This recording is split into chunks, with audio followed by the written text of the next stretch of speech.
আসসালামু আলাইকুম ভিউয়ার্স। আজকে আমি আপনাদের দেখাবো যে এলসিডি কানেক্টরগুলো মাদারবোর্ড থেকে যেগুলো ড্যামেজ হয়ে যায় সেগুলো কিভাবে আমরা রিপেয়ার করে থাকি।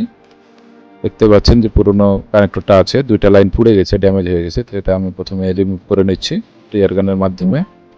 আলহামদুলিল্লাহ সুন্দরভাবে রিমুভ করা হয়ে গেছে। এখন আমরা সোল্ডারিং আয়রনের মাধ্যমে এটাকে পরিষ্কার করে নিচ্ছি।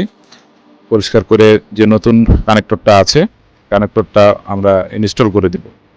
এটা অবশ্যই পরিষ্কার করে নিতে হবে। পরিষ্কার করার পরে দুইটা লাইন যেহেতু ড্যামেজ হয়ে গেছে, দুইটা লাইনে ভ্যালু ঠিকঠাক আছে কিনা আমরা অবশ্যই মেপে নেব।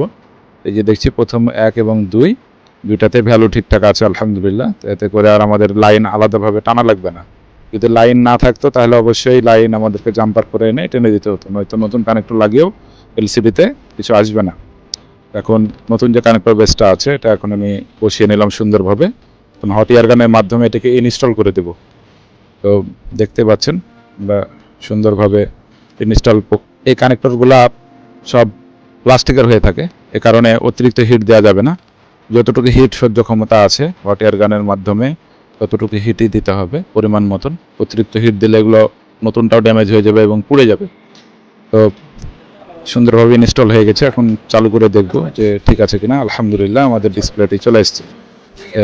এভাবে আমার দেখে যারা কাজ করবেন তারা অবশ্যই সতর্কতার সাথে কাজ করবেন এবং হট এয়ার গানের হিট এবং তাতালের হিট সব কিছু মেনটেন করবেন।